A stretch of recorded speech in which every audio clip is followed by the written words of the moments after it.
Hey everybody, it's Ted. Oh my god, it came on live right away. It's Ted with the Ted Show. Happy Friday. Yes, we're in a completely different place. My guest, Jenny Joy, is wearing the mic, so if you can't hear me, please say something, but let us know that you can hear us and see us. Okay, Edwin Rivera Torres is on, so we've got some people on. Please let me know that you can hear us. It's going to be a little louder than normal. Because I don't have a private room today. There's a lot of Christmas parties going on. So we are slumming it over here in the corner.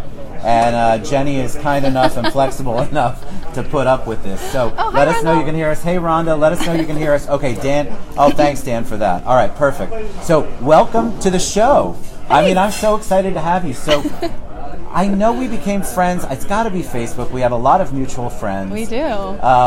So give them, and you just did Pikachu or Pachakasha at Dr. Phillips, yes. Which is an absolutely amazing performance, I hear. I think all of the work that you put in, but your story was so inspirational and motivational, which we'll get to in a little bit. But give us a little bit of background about you, Jenny Joy. So welcome to the show. Thank you. Thank you. We were laughing a lot earlier because this was trial and error right here with Ted Bogert. Oh yeah, the coffee mugs. Guess what's in mine? Can you guess? I bet you can't. I bet you can. Anyway, it's definitely not tea. So happy Friday. Like mine. Like yours. Yeah, hers is actually mine tea. Mine is tea. So thank you again for joining me. I appreciate it so much. So give them a little background about you. Okay. Please. Right now, I'm in the middle of leading my company that I started 5 years ago called Ruby Red Cleaning. Red Cleaning. Yep, it's a house cleaning company. If you can't hear her, tell her. It's a house cleaning company based in Baldwin Park, and we do a 10-mile radius of homes. Fantastic. And, I have an awesome, amazing... How did you come about that? Like, how did you get into that business? Well, that is a story. Oh, that's a story. Yes. Do I get to hear the story, or is it too much? No. See, this is why. No, I told you, $2.45 on R&D, and all of that's in my mug right now. So you can share that story, or we can move on to the next thing. Okay, really fast. Yes. I started cleaning houses 12 years ago. The first time that I needed to think about separating from my husband and my marriage. I got you. So I needed to find a way of not leaving my babies. I had 2 small children at the time, and I didn't want to go work a 40-hour week. So you created your own business. You created your own flexible environment so you could work, make money, and still be available and home and present with your children. And I only had $30. You had $30? I had $30. I don't know the story, I swear. And I had to figure out what I was going to do to take care of myself and my 2 kids with $30. Because I knew I was separating, and I didn't know how long I was going to be separated. So there was no chance of money coming in. You had to create them. Yes. Wow. And so how did that come about? How did you decide or land on cleaning? It just seemed like the right business. It almost seems metaphorical. Right? It was, really what it was is I just did the math. I only had a certain number of hours available that I was willing to give up being away from my kids. And I knew how much money I needed to make, so I just divided the time by the money I needed to make and came up with, how much I needed to make an hour. And I thought, what can I do that I can do with $30? And I was like, I could clean houses. So I made a list of 100 people and... So the journey didn't just stop there. All of a sudden you're not, so you're cleaning, right? Then what happens? That's 12 years ago. Yeah, I hired a bunch of college girls to do it because I didn't like doing it. And you like managing it, like most of us. We have a passion. We know we can make money at it. Yeah. But we really need I call them worker bees. I called somebody that the other day. They were offended. Oh, really? I'm like, we all have to be a something. Worker bee. You needed people who could actually put your plan into action. Yeah. So we worked 1 day a week. I had a whole crew of college girls who would go all over the place cleaning houses. We only worked on Friday. And so anyway, I did that for a long time. And then about 5 years ago, I realized that I really did need to start preparing to make some changes, some real changes in this entire structure of my life. And so that's when I decided to actually incorporate it. And what was the catalyst for that? Am I allowed to ask that? See, this is what happens when you don't know. You can ask questions. Be forgiven later. I started to realize that I was going to have to probably leave my marriage. Okay. And so, which was devastating. It was not something I was happy about in any way. I don't know how anybody comes out of that.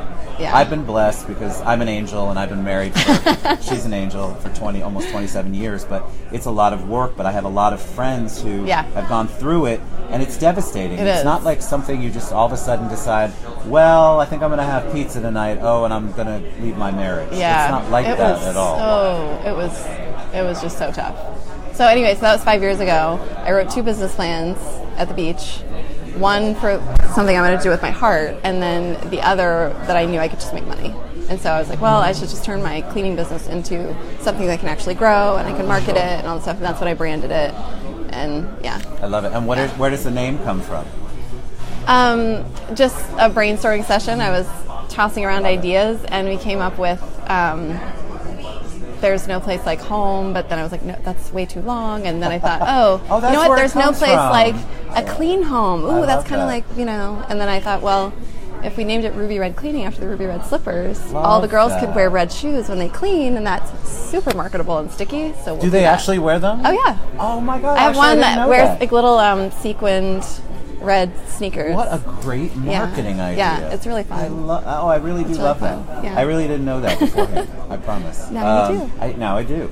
So that's 5 years ago. Mm-hmm. So what's happened between then and now? Because you've done a lot. Like you may not know it, but there's a spotlight on you right now. No, well, you did Pechakuchi. Pachakasha. I'm terrible. I'm sorry, Jim Hobart. Sorry. You did Pachakasha. That's a big to-do here. So, but you had a lot of things going on prior to that and brought your story to that. Mm-hmm. So let's lead up to that so you can talk about Pachakasha. Yes! Oh my God. Good job! Yay! It's Friday, babies. Tell us what brought you there, because you had a big experience recently, but you also had time between the 5 years and the big experience. Yeah. So you have a lot true. Going on. So give us some background. Okay, so 3 years ago, 5 years ago, I decided I was going to grow my business just in case. 3 years ago, I realized, oh yes, I'm going to have to do this. I'm going to have to figure out how to get myself out of my situation. Sure. And so I started kind of referring to it as burning my life down. Like people are like, "What are you doing, Jenny?" Burning my life I'm just down. burning it down. And what does that mean to you? Well, I kind of have a little bit of a sick humor, so that was sort of where that came from. Too, so we get along. We get along really well. I don't know. It was part fantasy. Like I was imagining myself, feeling brave, like in a movie, where the hero like walks away from wreckage and throws a match over their shoulder. It's like, they just walk away all badass. So like Angela Bassett in that movie. Yeah, right? yeah. So that was clearly not what happened because it was a total mess, but it made me feel better. And then it also, the metaphor that I kind of used to help me through all of that was being a phoenix, because it was empowering. So absolutely. I could step into the idea that I was literally burning everything that I knew about myself down, and it gave me hope that I eventually would rise from the ashes. And it gave me the courage to sit in the ashes. Where do you get that inspiration from, though? Like, it's a lot, because a lot of people want to do what you do. Right. Rhonda says she loves that. She calls it the rabbit hole. Interesting. So, I think a lot of people are in that spot. That's why I love your story, because people do. They're like, and I think I put it in the post earlier today. Wouldn't it be great, or if you ever wanted to just burn your whole life story down and start over and begin over and rise from the ashes? Right. But people don't necessarily have the courage or the wherewithal or maybe even the means. At least they think they don't. Well, I have $30. That's right. So you have $30. I had $30 way back when I first kind of started, So anybody can do anything. You just have to be resourceful. But here's what gave me the courage, and I think this is what, if people could understand this, how you do one thing is how you do all things, right? So sometimes we get into these abstract, really emotional, scary times in our lives, and we just like, I don't know what to do. I don't know how to move forward. How do I find the guidance or the right information, or what's the right next move? And and then I will say, sometimes when you listen to somebody like me who's telling their story looking back, it sounds like, oh, they knew what to do. No, you do not know what to do in the moment. It's so important that you say that, because I think a lot of people look at this And that's one of the reasons I love you to share what you went through. Because people think, oh, they just got from A to B and there was no turmoil and no stress and they knew exactly what they were doing. And that is never the case. I haven't interviewed one person or had one person on the show who has just said, oh, miraculously, here I am at point B. Oh, no. I mean, I don't know if we're allowed to swear, but in my Pachakasha, I said, instead of choosing shit show as my spirit animal, I went with a phoenix because it's so true. I felt like a shit show the whole time. Don't you think I feel like if people are really honest, right, 2017 has been an interesting year. I haven't talked to anybody who doesn't feel like the first spirit animal, the shit show, spirit animal, because it's been a year, and there's been years before that have been the same. So that's your spirit animal, and you chose, though, to go, all right, I know that's what I'm going through. Right. But I've got to refocus because it's very easy to get caught up in that shit show. Yeah, but here's the thing I was going to say, is I think that this is what can help people when they're wondering, how do I even step into that? How can I have the courage to even go for it, or because there's so many unknowns. So if you think about yourself as a seed, right? Everybody knows every human knows what happens when you put seed into a soil, right? Yes. You put the seed into the soil, and then what some people don't understand is it actually vibrates in the soil. I did not know that. Yeah, so molecularly it vibrates in the soil and draws what it needs to it. That's why a bean attracts what it needs, and like a corn kernel attracts what it needs. It's totally different, right? So, and an acorn, even something different. That's fascinating. Okay? But, so if you can think of yourself as a seed, and you can understand, okay, I'm a seed, so what's going to happen next? I'm going to sit in the dark for a while. No one's going to be able to see what's happening. I'm not even going to be able to see what's happening. And what's inside of a seed, if you break it open, it's a mystery. Correct. Right? Yes. So it's unknown, but everything you need for whatever that, like for the oak tree, is in that little tiny acorn, even though you can't see it. So that's what can give you the courage, is understanding that analogy. How you do one thing is how you do all things. So you can follow the path of a seed to give you the guidance you need to have the courage to do what needs to happen in your life. So when a seed goes into the soil, it pushes a root first.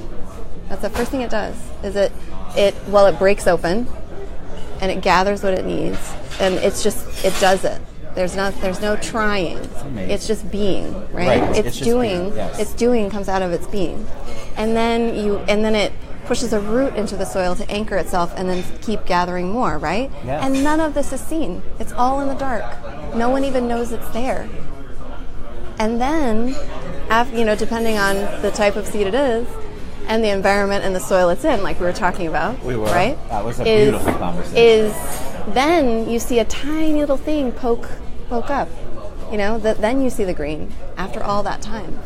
And if people can really see themselves that way, it gives you so much courage. And it also informs you, like, okay, so would you treat a seedling the same way you treat a sapling? No. Right. You would walk around it. You would know stepping on it would squash it. Right. So it's really important that you care for yourself. Like, I learned how to care for myself in that time when I was very tender and new How do you and learn emerging. that? First of all, that is like a beautiful analogy. I love it. We talked about a little bit about it earlier. Mm-hmm. But how do you, like, people are like, oh, I guarantee people are like, how beautiful.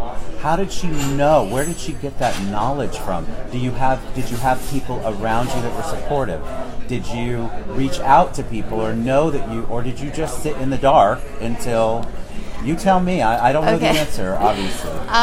Well, all of the above. I would say if you're asking about the specific framework I'm talking about, that I think I'm a really observant person, and I absolutely love gardening. So I learned a lot of that in my garden, and that's kind of how I got through years and years of my marriage. I would spend every Sunday from 5 a.m. to 9 p.m. out in my garden, and I would just observe and learn, just kind of.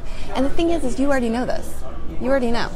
That is such a great point. So tell them what you mean by that, because that's absolutely true. We already know, and that's what she's saying. You absolutely already know. Not just me. You already know too. Yes, because it comes back to how you do one thing is how you do all things.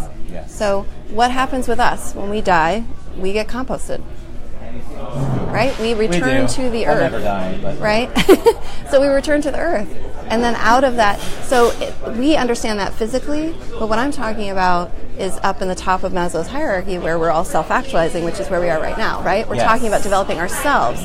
Back in the caveman times, we used to develop our bodies, right? We had to be strong, run away from the tigers, all that stuff. Now, our power is in harnessing our understanding of emotional literacy, of understanding developing ourselves, our hearts, our ability to connect. So if you can ground self-development, if you can ground, connection and relationship in the framework and analogy and metaphor of how seeds and soil work, you'll know what to do. I love you that. absolutely will know what that to do. So awesome. Every time. Here's another example. Oh yeah, tell me. I want more. Okay. I want more. I think they do too. Thank you, Shirley, for that comment. So interesting. One funny way was when I decided to leave my marriage. Right, it was like I was going through so much grief and so many. Obviously, there's fallout from that. Right. Absolutely. So I couldn't figure out what to do with all of my emotions, with all of my devastation, with all of my, oh my God, that's falling apart, and this is falling apart now, and I didn't expect that, or whatever. And then I kind of just, okay, Jenny, place yourself in the garden, like what's really going on? And I realized that I had cut down a 25-year oak tree, because I've known him since I was 15. That's an amazing analogy. So, that's awesome. Would I ever go out into my front yard where I had just cut down a 25-year oak tree and say, and actually physically yell at the sky, why is it so bright? Where's all my shade?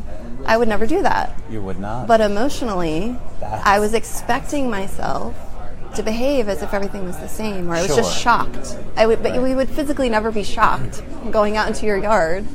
But you know what I'm saying? Do you see that, right, because people think, so you make this decision, which is a tough decision. Right. And then you're right, it's very hard to anticipate the fallout, but what you're saying is that physically, if you did this thing and you made the analogy to an oak tree, you're right, you're not going to scream at the oak tree or scream at the absence or scream at the sky. Right.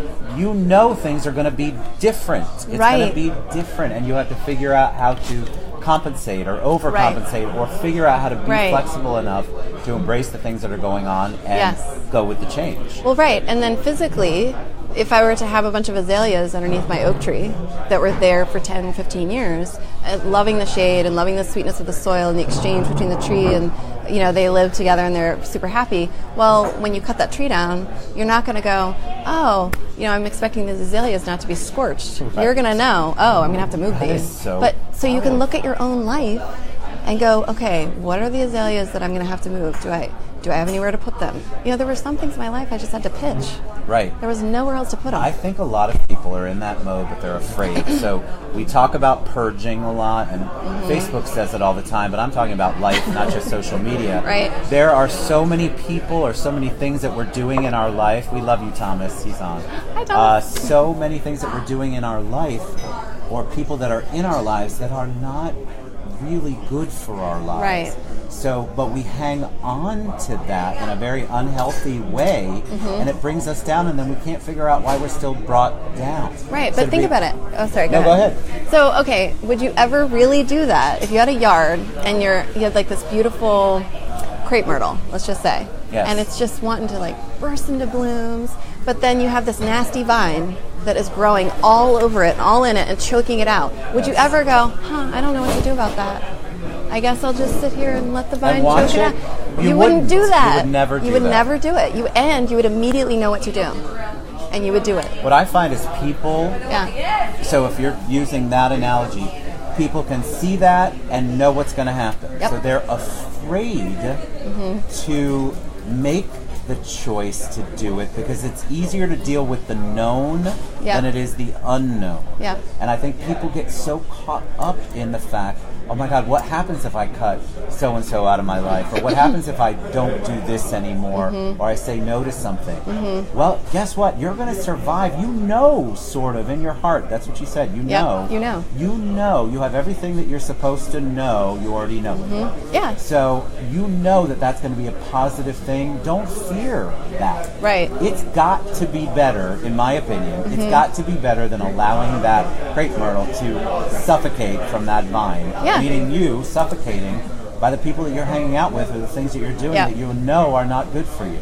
Yeah, and And another way to look at that is it's very important to understand that you and your life it's actually soil. You are soil. And soil is a living, breathing, growing, evolving entity. Yes. And if you're looking at your life, there's a couple things. If you're looking at your life and you don't like what you see, then you can't necessarily go, okay, there's certain things in your life you can't just cut out. If it's not looking healthy or whatever, I mean, there is a difference. But if you look at it and go, okay, how can I change the soil of my life? Which is kind of what you're talking about. Like, well, there's certain people I don't have to hang out with. Or there's certain things I don't need to be listening to. Or there are things that I could add in, Yes, adding in is so important too. I think you're right. And really thinking about, okay, I have a chance to build this, and I can be patient and allow it to nourish and nurture all the things in my life. So a lot of times people think they have to do something very direct. I have to cut that out. And in my case, I eventually did. But it took me, 15 years to get to that point. Well, because you had a 25-year relationship with that soil, or that was part of what you were dealing with. Yeah. I mean, plus you also had roots with your children. Yeah. So, I mean, that's a whole nother, it's a huge decision. Yeah. It's nothing that she's saying is easy. Right. But if you want to move past what you're going through or the issues you're dealing with, you have to take a chance on the things that you know, and you're right, know it, you know are right to do. So bring us up to Burning Man. Oh, okay. And then we'll talk about the Chakachu. Okay. Burning Man. I went to Burning Man this year. So tell them about Burning Man. I know about it, but and I think people have heard about it, but I don't know that they understand the concept. Like, no men are burnt, by the way. That was my fear when I first heard about it. I'm like, oh my God, why would I go to that? Yeah. But tell them about your experience with that. Okay. Well, I've always wanted to go to Burning Man. A friend of mine went 10 years ago, and I just thought, I have to get to that someday. So I went because I was really kind of afraid of it. And if anything comes into my life and I feel that fear response, I'm like, oh, shoot, now I'm going to have to go do it. I love it. So that's a great way to challenge yourself. Yeah. I like that. Yeah, and then especially so if I feel fear and shame about it, then it's an absolute must. I will not avoid it. I will do it. Powerful. Yeah. So if you have fear and shame about it, you're going to go for it. Yeah. That's a great way to conquer things. Yeah. Okay, so, and I don't think anybody even knows what Burning Man. Okay, Burning Man is not a festival. We have to say that. A lot of people are like, I've been to festivals. It's not a festival. It's a society of people that gather in an empty desert outside Reno every year over the week of Labor Day. And it's 70,000 people from around the world that come. And it's built on 10 principles that allows conscious creation of the best version of humanity to emerge. So it's back to the Phoenix. It's back to... Yeah. So they're burnt... So it's...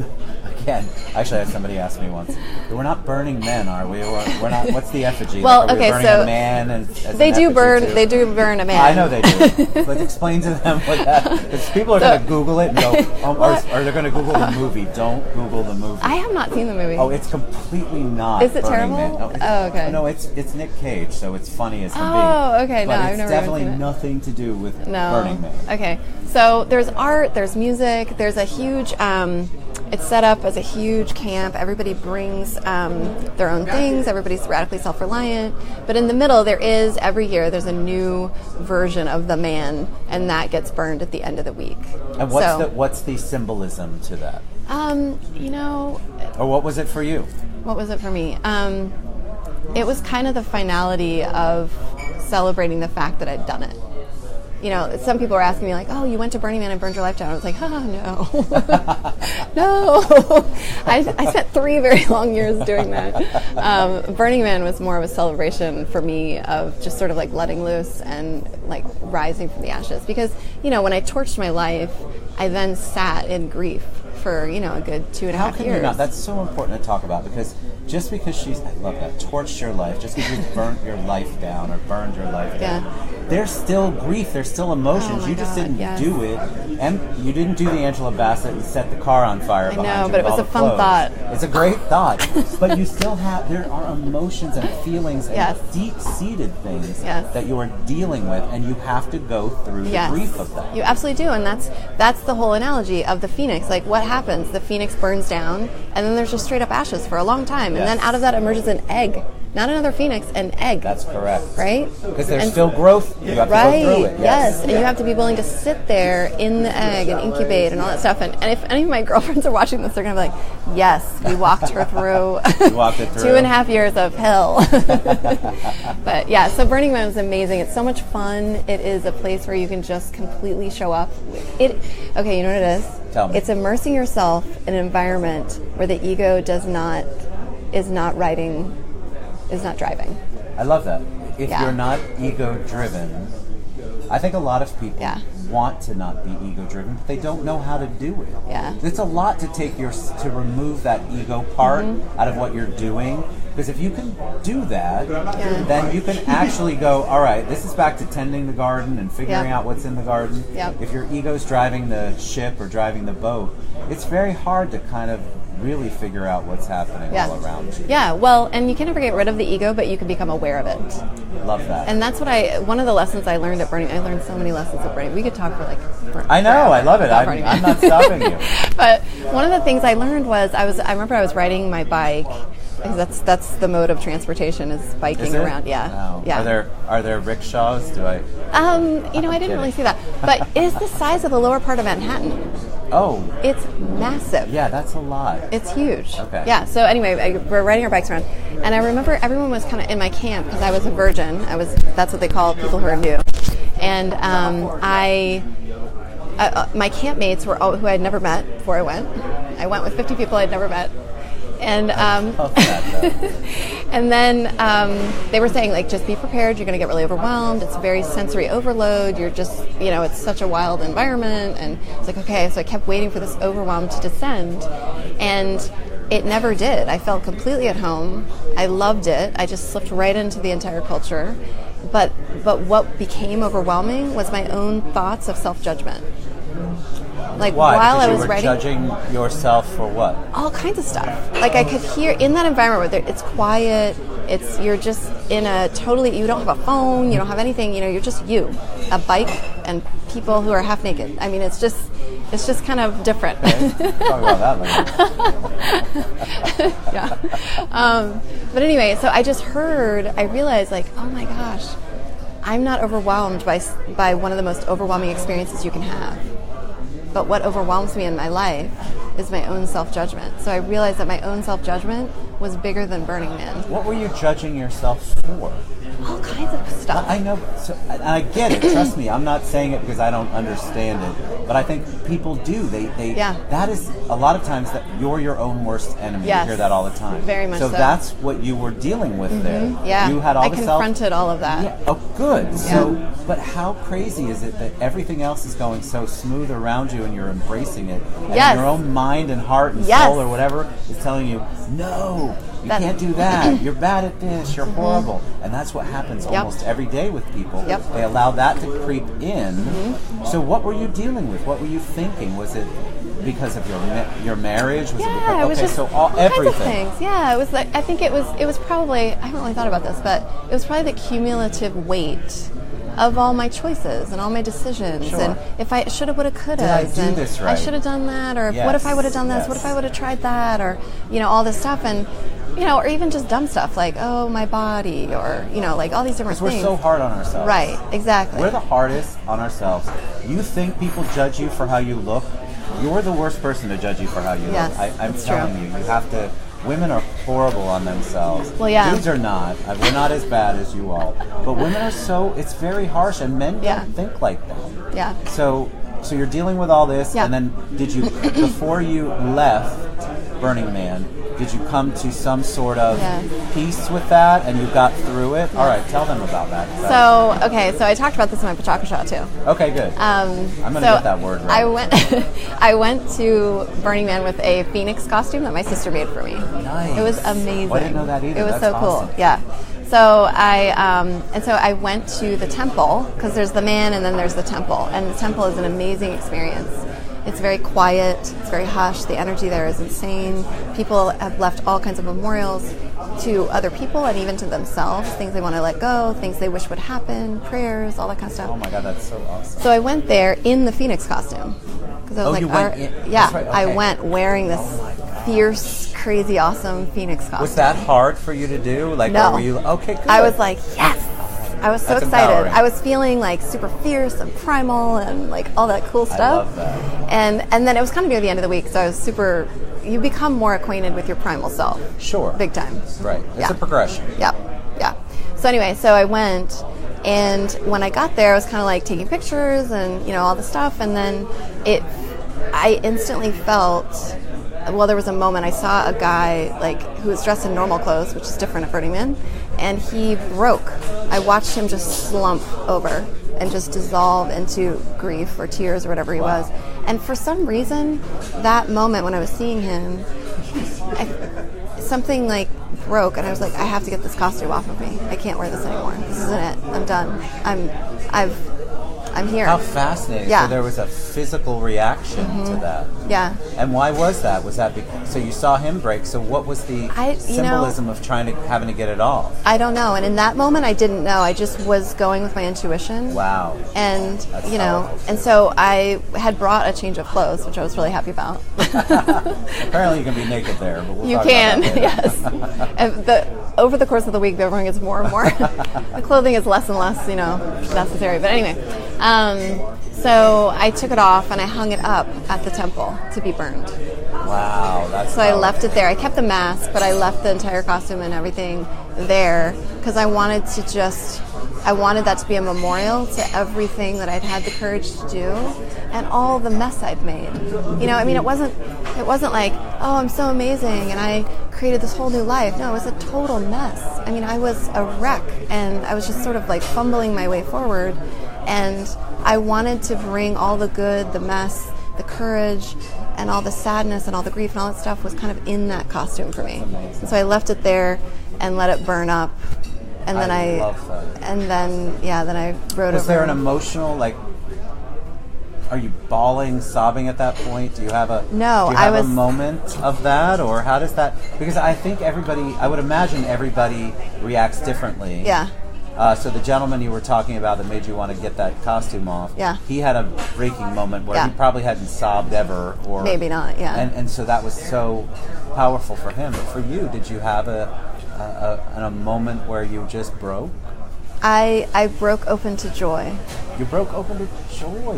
Yeah. Oh my God, I love that. So how did that's such a positive thing. Yeah. So how did you, what does that mean? I might cry right now thinking about that. Listen, you cry, I cry. That's how the whole world works. Yeah, that's what happened. And back to the analogy of think about when the phoenix, breaks its egg, right? And it's reborn. That's how I felt. Wow. I felt like I need to shed this, and I felt like I was breaking open to the light again. And I have pictures of me because my friend was taking pictures and everything of this moment. And my face, I'm just like enraptured in total joy because I got to feel the fulfillment of all the risk I took. Right. And all of the pain I walked through, and all of the things that I had vibrated and brought to me like a seed. It was just, I felt it go breaking the soil, like I was breaking the surface. And it was an amazing moment. So it was what really do you cool. do from there? So you leave. You have to leave Reno. It's Reno, right? Yeah, it's outside Reno. You have to leave, which I would think would be difficult because I've been in these. I've not been to Burning Man, but I've been in the situation where you are surrounded by nothing but love, support, unconditional love. You're making breakthroughs, and it's very hard to go back to reality, right? Well, so what do you take back with you to make sure that your reality is different? that's a really great question. But let me tell you, the reason you're able to leave Burning Man is you're literally you're in the middle of a desert, living in a tent, eating Cliff Bars and eating, drinking protein shakes, and There's you no want to peyote leave. There. There's none of that craziness. I don't think we should talk about that. Allegedly, hashtag allegedly. I said in my Vichakasha that the Beatles music makes more sense to me now. Of course, the White Album alone. Yeah, hello, I get it. I'm like, they really do look like diamonds. Oh my God. That's awesome. Yes. That's another show. It was an amazing experience. But anyway, so So I wanted to leave. I was ready to leave. It was I was time. tired of cramming myself into a 2-man tent But with you my had suitcase. also made a breakthrough. So Yes. besides the physical insanity Yeah. that you were dealing with, Yeah. it was time for you to go back. Yeah. 'Cause I believe the universe does pull you back. It's like, I do okay, too. we've done this. We've gifted you with this. Yep. Here we are. Now it's time for you to go back and implement it. Yes. And so, what was that like? It took me, and I discovered this with my camp friends. It takes about a month to decompress from Burning Man and be able to talk about it. So I noticed that. What I learned a few things. One, I have that moment on my bike when I anchored into the loudness of my ego and my self-judgment. So now, when I'm here in what we call the default world, because Burning Man is home to burners. Oh, I like that. This is the default world. I'm going to go with that. We're going to call this the default world. So now when I feel myself slipping into like deep ego, right?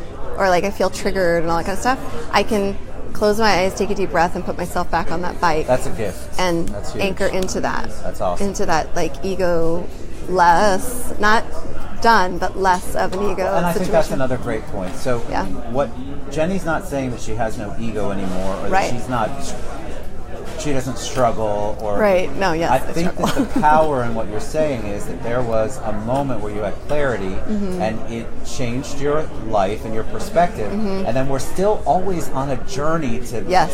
actualize that perspective, right? Right. You're not ever going to be she didn't leave Burning Man and she's a perfect human being. No. Because people will message me later and go, oh my God, I could never be that person or that person. It's not. That's not how it works, guys. Right. You invest in what she did and you let your guard down and you do the things that challenge you. It doesn't have to be Burning Man, it could be anything. Yeah. But you allow that to happen to you, and then you embrace it and figure out how you're going to implement it. It could take you years, but the fact that you're cognizant of it at that point, it changes you. You Yep. can't go back to the old way. Yeah. You can't. Even if you wanted to try, Right. you still are going to always have Burning Man in your soul and your heart and your thought process. Yeah. So, sorry, I didn't mean to get off on that. I love it. That was an Friday amazing tangent. sum up. That was great. So you get to Shikachu. Pachakasha. Pachaka. He's going to kill me. What's that wonderful Eddie. man I need to meet? Eddie, I you need love to you. meet I'm so them. sorry. I'm going to get it right before I meet you because that would be embarrassing. It's already embarrassing. Jen. Hey, what's up, guys? I love you guys. Thanks for tuning in. Oh, Gert's there's on Gert. too. Hey, Gert, we were talking about you earlier. Joe Yeah. Toma, what's up? So now you are at the Dr. Phillips Performing Arts Center. So what was that like? And we are way over time, but I'm not. Oh, are we? my Oh, God. shoot. We are not canceling. We're going to talk about that specifically. Okay. And then we'll sum some things up in a minute. Okay. But tell me about that experience because it's very. You have to get all of your feelings, emotions, and your message into this short, compact worldview where you can be on stage. And our beautiful friend Jim Hobart was at the same one you were at. Yes, We he had was many. amazing. Coralie was there too. Coralie, we have some Greg, amazing, we have that whole amazing crew. people in town. We really Yeah. do. So talk about that experience a little bit. You know what's amazing about that experience? Well, all of it, but what's so cool is that experience started at Burning Man. Like that, Really? it was very interesting. So I think it was almost exactly 3 months later, 90 days later, that I was doing Pachakasha, that I was at Burning Man. And when I was there, I was at the temple and I set an intention at a different time, but I set an intention and I asked the universe what needed to be rewired in me. And the answer was that I needed to be okay being seen. I can't believe I'm like telling this. No, I love this. This is But great. that was like the deepest safe thing in here. my heart, right? So and being so seen, being what does that seen, mean? not hiding, being vulnerable, sharing myself, sharing my story, all that kind of thing. Was that not how you were before? In some ways, in certain spheres, yeah. Now, how is that now? And we'll get back to the show. But we talk about vulnerability a Yeah. lot on the show, and I feel like that is one of the most missed opportunities Yep. that people don't understand how powerful that can be. Not only with the people you're engaging, but for your own self-development and healing and all sorts of things. Well, really, I mean, a better way to say it is being willing to it was very tied to shame. So I had a lot of I was dealing with a lot of shame, choices I'd made, or just whatever. Everybody has their own backlog of shame, Oh my God, I got volumes. It was more. There we go. We all have volumes. So it was just more that, being willing to show up, even though, sometimes I suck, and being willing to show up, even though everybody's got a shadow side, and, all that stuff. Just being willing to be both and out loud, and available. So it was kind of all of that. But anyway, so Pachakasha, and it was also about being able to see myself, because I felt very blinded to myself. And when you talked about going on stage, whenever that conversation, were you freaked out? No, I love public speaking. You do? Okay. Yes. So, but were you freaked out about sharing? Because that's an intimate discussion. There's no, what do you have? Well, how many slides? You get 20 slides, 20 seconds each. 20 seconds each. So 6 minutes. And you have to get your message, yes. your passion, your life, what you're trying to get across in that. Yes. That is, and then everybody on that stage is vulnerable. Yeah. They're all vulnerable, and they're letting their guard down and sharing something with people that they normally don't share. Mm-hmm. So what was your thought process when that opportunity came to you? Well, it was really funny because Eddie said, I was like, Eddie said, you went to Burning Man. I would love to, have you talk about Burning Man. I was like, Eddie, how in the world do you ever dial Burning Man down into 6 minutes? That's impossible. I don't even know how I would. I can't even explain it. It's not explained. It's like trying to explain the Grand Canyon. You can't. Correct. How do you do it? So right. So he said, and also if you could also talk about your personal transformation, that would be great. In 20 slides in 6 minutes, people. But I feel like I did it. I was able to kind of let the slides do the work of showing you what Burning Man is, and then kind of use the analogy. So I watched and I looked at all of the responses, all of the posts, all of the shares, and people were so moved by what you shared. I think that's a gift you need to take back. I don't know if you have or haven't. You probably have. Maybe not. Don't cry on me. But I didn't get to see it, but you can feel the love from the posts. Yeah, I'm a very lucky person. I have amazing friends. Amazing you friends. Also bless people. I think that people forget. You're out there. You're being vulnerable. You're taking chances. You're on this show. God bless you. I hope that doesn't dial down your availability. Are you kidding me? It's crazy here. This is awesome. But you allow people to see you as you, and I think that is so powerful. You know what I learned? Yeah, that was another thing. When I went to the temple, I went with an intention to take all the most varied parts of me, the things I was most ashamed of, the things I felt the loneliest in, the things I felt the most alone in, like I'm probably the only person, all that kind of stuff, and things that were hidden that I wasn't sharing. And I thought, okay, I'm gonna leave this at the temple, and I'm gonna get it out, right?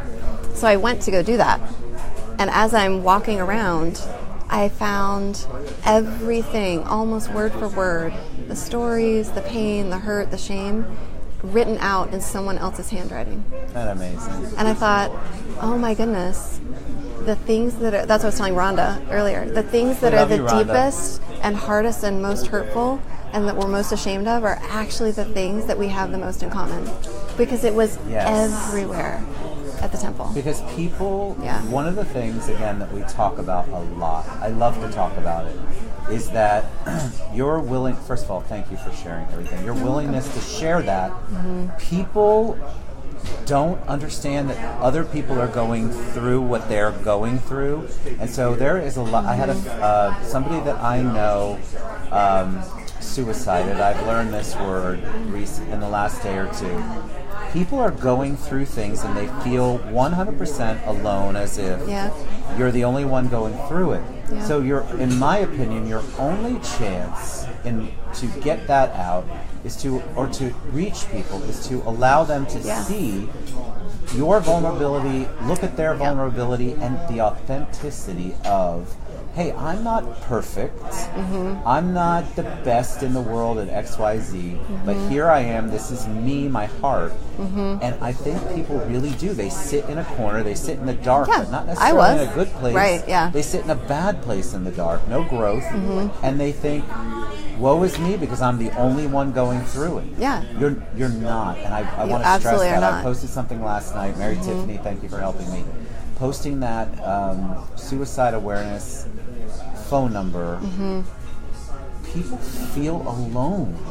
And you have to understand, I wish I could make everybody understand, you're not alone and you're not the only one going through it. And there are wonderful people who are willing to put themselves out there to share with you so that you know, hey, I went through that. Or, oh my God, what she's saying, I went through a horrible marriage. Not a horrible marriage, that's my words. I went through a struggle with my marriage.